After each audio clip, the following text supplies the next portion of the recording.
Friends, my name is doctor Pooja और आज हम बात करते हैं अपने व्यूअर्स की कुछ क्वेरीज के बारे में। And I welcome you all to the episode of ask your dentist number 12। तो फ्रेंड्स, आइए सबसे पहला सवाल लेते हैं अपने व्यूअर अमीशा सिंह जी का। ये जानना चाहती हैं कि मेरा मैम एक साइड का जॉ ज्यादा बाहर की तरफ निकला हुआ है, क्या विजडम टूथ एक्सट्रैक्शन से जॉ अंदर चला जाएगा? तो अमीशा जी, मैं आपको ये एडवाइस देना चाहूंगी कि आपका जॉ किस तरह से बाहर निकला हुआ है, क्या उसके लिए कोई डेंटल रीजन है या फिर उसके लिए स्केलेटल यानी आपके जॉ से रिलेटेड रीजन भी हो सकता है। तो इसके लिए हमें आपकी कुछ जांचें करवानी पड़ेंगी और उसको देखकर हम आपके जॉ के बाहर होने का कारण पता लगा सकते हैं और उसके अकॉर्डिंगली हम आपको ट्रीटमेंट एडवाइस कर सकते हैं। ये ज़रूरी नहीं है कि बिना आपको देखे हम विजडम टीथ आपको निकलवाने की सलाह दे दें और उससे आपको कुछ बेनिफिट हो। तो डेफिनेटली आप अपनी जांचें कराइए, उसके बाद ही हम आपको आगे के ट्रीटमेंट के बारे में सलाह देंगे। नेक्स्ट फ्रेंड्स, क्वेश्चन आया है नेहा सहानी जी का। ये कहना चाह रही हैं कि हमारे ब्रेसेस लगे हुए 1 साल हो गया है पर अभी तक कोई भी फर्क नहीं दिख रहा है। क्या पहले जैसे टीथ में दर्द भी होता है, कुछ खा भी नहीं पाती हूँ? तो नेहा जी, मैं आपको ये कहना चाहूंगी, अगर आपके दांतों में किस तरह की प्रॉब्लम थी उसके अकॉर्डिंग आपके ट्रीटमेंट में बहुत बार वेरिएशंस होते हैं और टाइम भी लगता है। जैसे आपके ऑर्थोडोंटिस्ट आपको देख रहे हैं तो आप उनसे पूछ भी सकते हैं कि आपका ट्रीटमेंट किस प्रकार से चल रहा है और कितना टाइम लगेगा। अगर आपको दर्द होता है तो मेरी एडवाइस ये है कि आप एक बार थॉरो चेकअप कराएं। कहीं ऐसा तो नहीं कि कुछ फूड पार्टिकल्स हों या आपकी क्लीनिंग प्रॉपर नहीं हो पा रही हो या और भी रीजंस हो सकते हैं पेन होने के लिए।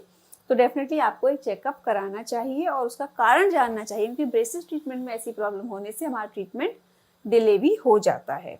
अगर आप कुछ खा नहीं पा रही हैं तो ऐसा कभी कभार एक टेम्पररी फेज आता है जब आप कुछ नहीं खा पाते हैं ब्रेसेस ट्रीटमेंट में, वो शॉर्ट टाइम के लिए होता है, पर डेफिनेटली ये भी ओवर हो जाता है और आप प्रॉपर चूइंग पे आ जाते हैं। तो आप एक बार अपने ऑर्थोडोंटिस्ट से कंसल्ट करके और उसके बाद आप अकॉर्डिंग आप अपना ट्रीटमेंट कंटिन्यू करवा सकते हैं। कन्नू राजी जानना चाहते हैं कि मुझे ब्रेसेस लगाकर 1 मंथ हो गया है और मेरे टीथ और बाहर आ रहे हैं, मुझे ऐसा लगता है।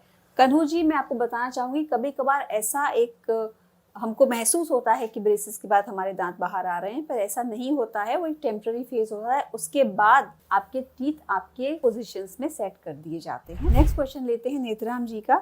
ये कहना चाहते हैं कि मैंने ब्रेसेस ट्रीटमेंट कराया है और दांत निकले 10 महीने हो गए और गैप फिल नहीं हो रहा है। तो नेत्राम जी, इसमें ये जानना जरूरी है कि आपके दांतों को कब एक्सट्रैक्ट किया गया है, आपके दांत कब निकले हैं और अभी कैप फिल करने की प्रोसीजर स्टार्ट हुई है या नहीं। अगर प्रोसीजर स्टार्ट हो जाती है तो डेफिनेटली 8 से 10 महीने के अंदर आपका गैप फिल हो जाएगा, आप इसके लिए परेशान ना हो। और लास्ट सवाल आया है भावना जी का। जानना चाहती हैं कि मेरे टीथ तो ठीक हैं पर बहुत गम्स मेरे बहुत ज्यादा दिखते हैं, तो डॉक्टर ने बोला है कि ब्रेसेस से ठीक होगा। भावना जी, मैं कहना चाहूंगी, बहुत बार ऐसी प्रॉब्लम्स होती हैं जिसमें दांतों के साथ साथ आपके जॉज की हड्डी यानी आपकी जबड़े की हड्डी भी प्रोमिनेंट होती है या फिर उसका साइज बड़ा होता है, जिस वजह से बोन ज़्यादा दिखाई देती है और उसके ऊपर का गम भी ज़्यादा दिखाई देता है।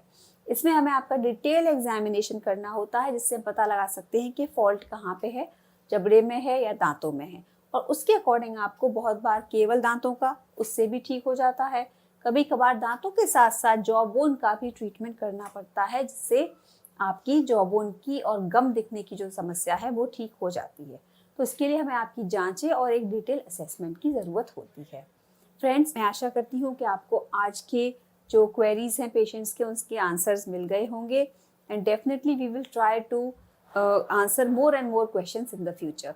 Thanks for watching the video.